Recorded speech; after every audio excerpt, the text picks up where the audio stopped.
The warning lights flashed red across the bridge of the training ship Starwind. Jake Morrison gripped the pilot controls as another asteroid came spinning toward them. His heart raced, but his hands stayed steady. This was what the dangerous Ship Academy was all about. Push harder, go faster, never give up. "Turn left now," shouted Amy Rodriguez from the engineer station. Her fingers danced over the control panels as she watched the ship's power levels. "We're losing energy to the shields." Jake pulled the ship hard to the left. The Starwind groaned under the stress, but it held together. Behind him, he could hear the alien cadets making their strange clicking and whistling sounds. The bug-like Clicktar was probably worried about the engine stress. The fish-like Splash was likely calculating their chances of survival. "Nice move, Morrison," said Ryan Kelly from the weapons station. The big guy from Texas always stayed calm during these training runs. "But we got 3 more rocks coming at us from the right." Sophie Turner looked up from her communication station. The blonde girl from California had joined the academy to learn about talking to aliens. But she was getting good at reading the battle computers too. "The simulation says we have 2 minutes to reach the safe zone," she called out. Commander Lisa Grant stood at the back of the bridge, watching everything with sharp eyes. She was the first human to become an instructor at the academy, and she never let them forget how hard she had worked to get there. The alien teachers hadn't wanted humans in their school at first. They thought humans were too wild, too unpredictable. "Focus on the mission," Grant said in her calm voice. "Don't let the pressure make you panic." Jake nodded and pushed the ship forward. The Starwind was a good ship, built by humans but fitted with alien technology. It could take a beating and keep flying, just like the humans who flew it. The asteroid field simulation was one of the hardest tests at the academy. Most species took months to master it. Humans had figured it out in weeks. The alien instructors said it was because humans were crazy enough to fly into danger without thinking. Jake thought it was because humans were smart enough to find a way through anything. "Incoming message from Academy Control," Sophie announced. "It's urgent." "Put it through," Grant ordered. The voice of Professor Veltar, the tall gray alien who ran the academy, filled the bridge. His words came out in the slow, careful way that Zephyrians always spoke. "Commander Grant, please report to my office immediately. Bring your senior cadets. We have a situation." Jake felt a chill run down his back. Professor Veltar never called meetings during training runs. Something big was happening. "End simulation," Grant commanded. The asteroid field disappeared, replaced by the normal view of space around the Academy station. "Morrison, Rodriguez, Kelly, Turner, you're with me. Everyone else return to quarters and wait for orders." The 4 humans followed Grant through the long corridors of the Academy. The walls were covered with pictures of famous battles and great ships from dozens of different worlds. Jake always felt small walking past them. The Academy had been teaching space combat for over 1,000 years. Humans had only been in space for a few hundred. They entered Professor Veltar's office to find him standing next to Captain Thurok, the massive red-skinned Drachnian who taught weapons and tactics. Both aliens looked worried, which was never a good sign. "Sit down, please," Veltar said, pointing to the chairs around his desk. "We have received a distress signal from the outer rim of the galaxy. A ship has been calling for help for 3 days." "What kind of ship?" Grant asked. "That is the problem," Captain Thurok growled in his deep voice. "The signal identifies the vessel as Corvin." Jake felt his breath catch. Everyone in the galaxy knew about the Corvins. They had been one of the most advanced species in known space. Their technology was like magic compared to what most worlds could build. But they had disappeared over 2,000 years ago. Nobody knew why or how. "That's impossible," Amy said. "The Corvins are extinct." "So we believed," Veltar replied. "But the signal is genuine. Our computers have analyzed it completely. It is definitely a Corvin research vessel called the Whisper of Eternity." "Could be a trap," Ryan suggested. "Someone using old Corvin technology to lure ships into danger." "We considered that possibility," Captain Thurok said. "But our long-range sensors show the ship is badly damaged. It appears to be drifting without power. If it is a trap, it is a very convincing one." Grant leaned forward in her chair. What do you want us to do about it? Nothing, Veltar said firmly. This is far too dangerous for cadets. We will send a full military team to investigate. But the nearest military ship is 6 days away, Sophie pointed out. The distress signal might stop by then. Better to be safe than sorry, Captain Thurok rumbled. Corvin technology is not something to play with. Their weapons could destroy a planet. Their shields could stop a star. If something made them disappear, it might still be on that ship. Jake could see the frustration on Grant's face. She had worked so hard to prove that humans belonged at the academy. Now the alien instructors were treating them like children again. Commander, Jake said carefully, what if this is exactly the kind of mission we're training for? The academy is supposed to teach us how to handle dangerous situations. This is definitely dangerous. Too dangerous, Veltar repeated. I will not risk cadet lives on something so unknown. The academy motto is into danger through danger beyond danger, Amy added. We didn't come here to play it safe. Grant stood up slowly. Jake could see her making a decision. Professor, with respect, I think my cadets are ready for this. We've been training them for months. They've passed every test you've given them. No, Captain Thurok said flatly. Absolutely not. Then I'll take full responsibility, Grant replied. If something goes wrong, it's on me, not the academy. The room fell silent. Everyone knew what Grant was risking.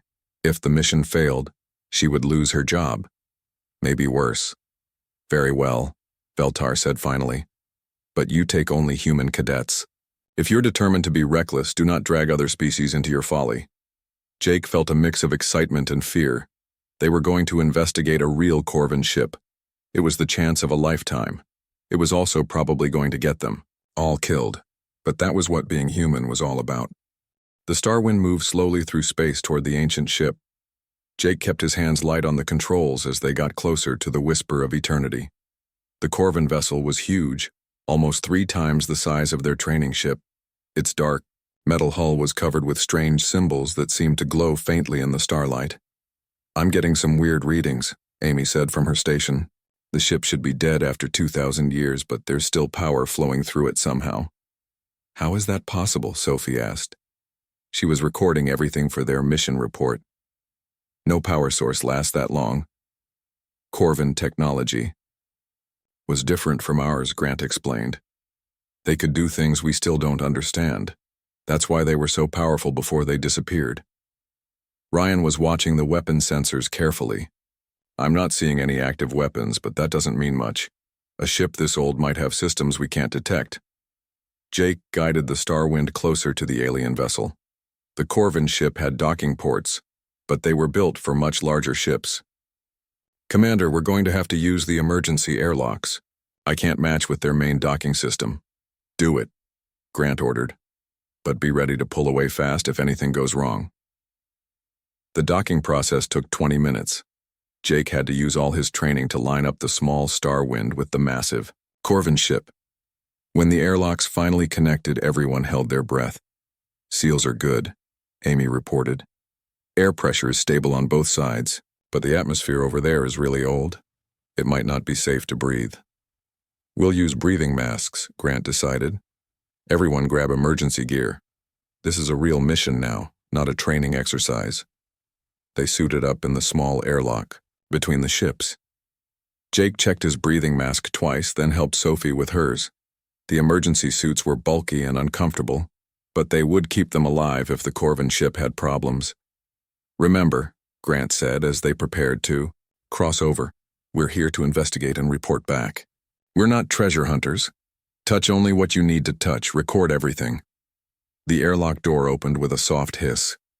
Jake stepped through first, his boots making loud clanking sounds on the metal floor of the Corvin ship. Emergency lights came on automatically as they entered, casting long shadows down the corridor. The ship knows we're here, Ryan said, his hand moving toward his weapon. Those lights didn't turn on by themselves. Easy, Grant warned. The distress signal is still broadcasting. Something on this ship wants to be found. They moved slowly through the corridors. The walls were covered with the same glowing symbols they had seen on the outside. The symbols seemed to pulse with a soft blue light that matched their heartbeats. "This is incredible," Amy whispered, running her scanner over the walls. "The entire ship is like one giant computer. Every surface is connected to the main system." "What kind of system could run for 2,000 years?" Sophie asked. "Something that doesn't need repairs," Jake answered. "Something that can fix itself." They followed the corridor deeper into the ship. The walls gradually became more organic-looking, less like metal and more like living tissue. The glowing symbols became brighter and more complex. "I don't like this," Ryan muttered. "It feels like we're walking into the belly of some giant animal." "The distress signal is coming from the center of the ship," Grant said, checking her equipment. "We need to keep going." After 10 more minutes of walking, they reached a massive circular chamber. In the center stood something that took their breath away. A crystal the size of a small building pulsed with brilliant light. The crystal was beautiful and terrible at the same time, like a frozen piece of lightning. "What is that thing?" Jake asked. Amy's scanner was going crazy. "It's alive," she said in amazement. "Not just a power source, it's actually alive. The readings show brain activity, nervous system responses. This crystal is thinking." The moment she said those words, something incredible happened. A voice spoke inside their heads, not through their ears but directly into their minds. "Welcome," the voice said. It was neither male nor female, neither young nor old. "I have been waiting so long for visitors who could hear me." The 4 humans looked at each other in shock. Commander Grant stepped forward slowly. "Are you the source of the distress signal?" "Yes," the voice replied. "I am what your people would call the heart. I am the central intelligence of this vessel. I have kept it running since my creators died." "You're Corvin?" Sophie asked. "I was created by the Corvins, but I am something more. Now, when the last of my creators knew they were dying, they chose to join with me rather than let their knowledge disappear. I contain the memories and consciousness of 300 Corvin scientists." Jake felt a chill run through him. "You mean there are dead people inside that crystal?" "Not dead. Transformed. They live on within me, sharing their knowledge and experience. Together we have waited for a species worthy of inheriting what the Corvins learned." "Why us?" Grant asked. "Why, humans?" The heart's light pulsed brighter. "For 2,000 years I have tested every species that found this ship. The Zephyrians were too logical, unable to make choices without perfect information. The Drachnians were too aggressive, wanting only to use knowledge as a weapon. The Centaurians were too cautious, afraid to take necessary risks." Amy stepped closer to the crystal. "What made humans different?" "You combine logic with emotion in ways no other species does. You can be brave when bravery is needed, but you also care about others more than yourselves. You solve problems by working together, not by dominating others." Ryan wasn't convinced. "How do you know all this about us?" "We just got here." "I have been watching human transmissions for decades. I have seen your wars and your peace treaties.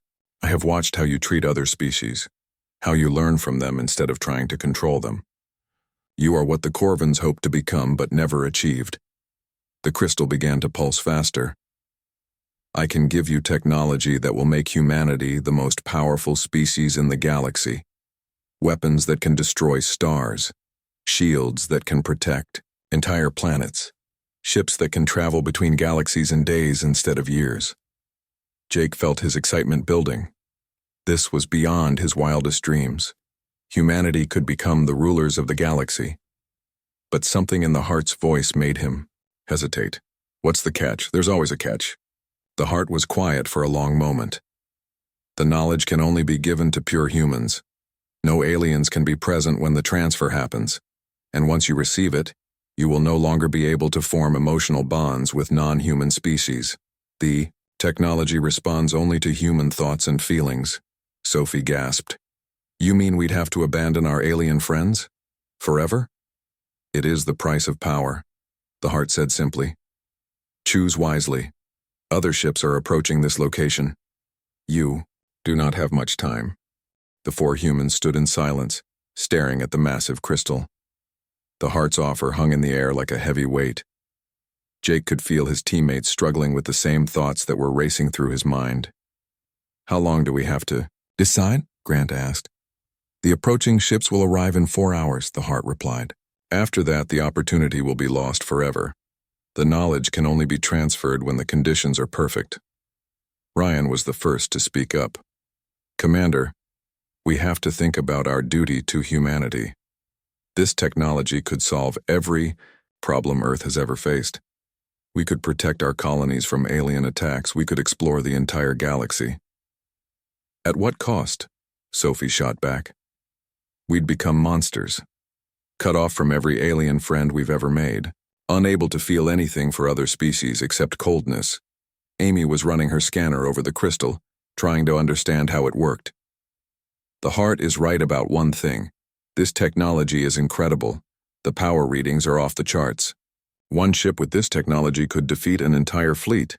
Jake thought about Clicktar, the bug-like alien who had helped him with his engineering homework. He thought about Splash, who had taught him how to navigate underwater planets. These weren't just classmates. They were friends. Real friends. "What happened to the Corvins?" Jake asked the Heart. "If this technology was so great, why did they disappear?" The crystal pulsed dimly. "They became too isolated, too focused on their own advancement. In the end, they had no allies when the Great Plague struck their worlds. They were powerful, but they were alone." "And you want us to make the same mistake?" Sophie demanded. "I want you to learn from their errors," the Heart said. "But the choice must be yours." Grant walked closer to the crystal. "What if we refuse? What happens to all this knowledge?" "It dies with me," the Heart answered. "I am old, even by Corvin standards. This ship will not survive much longer. When I fade, everything the Corvins learned will be lost forever." The weight of that statement hit them all. Thousands of years of scientific advancement gone forever. It seemed almost criminal to let it happen. "There has to be another way," Amy said. "Some compromise. Some way to save the knowledge without giving up our humanity." "There is not," the Heart said firmly. "The technology is linked to emotion and thought patterns. It cannot function properly. With mixed species input, it would become unstable, dangerous." Ryan turned to face his teammates. "Look, I know this is hard, but we're talking about the survival of the human race. There are species out there that could wipe us out if they wanted to. With this technology, we'd never have to fear anyone again." "Fear isn't always bad," Sophie argued. "Fear keeps us humble. It keeps us working with others instead of trying to dominate them." Jake felt torn in half. Part of him wanted the power, wanted to make humanity the strongest species in the galaxy. But another part of him remembered why he had joined the Academy in the first place. It wasn't to become superior to aliens. It was to prove that humans could work alongside them as equals. "What about our friends back at the Academy?" Jake asked. "Ryan, Clicktar helped you fix your combat simulator last week. Splash saved your life during that underwater training mission. You're going to throw all that away?" "I'm trying to save humanity," Ryan replied.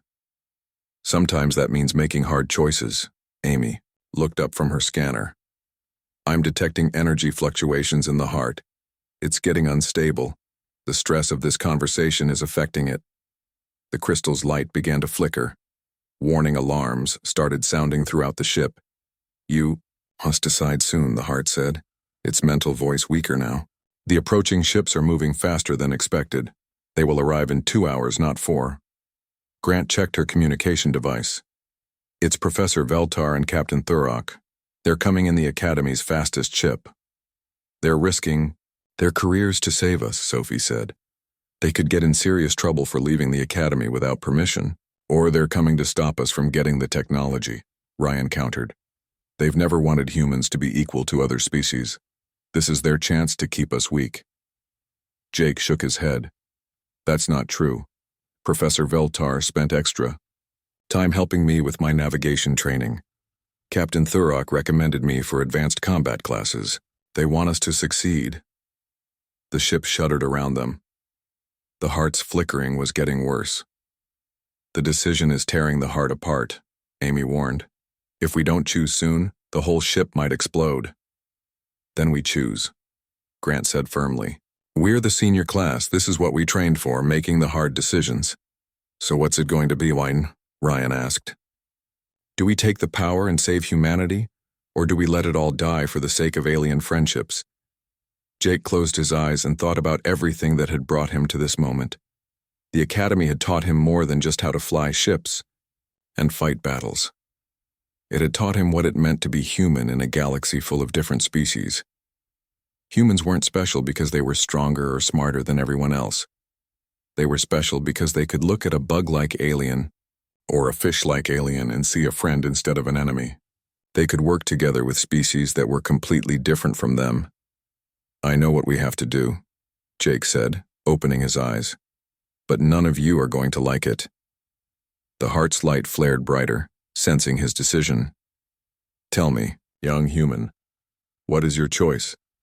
Jake looked at his teammates, at Commander Grant, at the incredible crystal that held the knowledge of an entire civilization. We're going to try to save everyone. The knowledge, our friends, and our humanity. All of it. That is impossible, the heart said. Maybe, Jake replied. But we're human. Impossible is what we do best. The ship shuddered again, more violently, this time. Through the chamber's windows, they could see lights approaching in the distance. The rescue ships were almost there. How? Amy asked. How do we save everything? Jake smiled, the plan forming in his mind. We're going to show the heart what it means to be truly human, and we're going to do it before this ship tears itself apart. The crystal pulsed once, brightly, as if it was curious to see what these strange creatures would try next. Jake stepped closer to the flickering crystal. The heart's light was growing weaker with each passing moment. The ancient ship groaned around them as systems began to fail. You want to understand humans? Jake said to the heart. Then let me show you something. Amy, can you connect your scanner to the heart's communication system? Amy's fingers flew over her equipment. I think so. But why? What are you planning? Trust me, Jake said. He activated his communication device and switched to the emergency frequency that connected to the Academy. Clicktar Splash, can you hear me? The reply came through with static and interference, but it was clear enough. Jake, you are alive. It was Clicktar's clicking voice. We were so worried. The professors left to find you, but we thought you might be dead. We're okay, buddy. But I need your help. Both of you. Can you access the Academy's communication system and patch through to our location? Of course. Splash's watery voice bubbled through the speaker. Anything for friends? Amy looked confused. Jake, what are you doing? The heart said the technology only works with pure human emotions. That's because the heart doesn't understand what human emotions really are, Jake replied. He turned back to the crystal. You've been studying humans from a distance. You've watched our movies and listened to our radio signals, but you've never experienced what makes us truly human.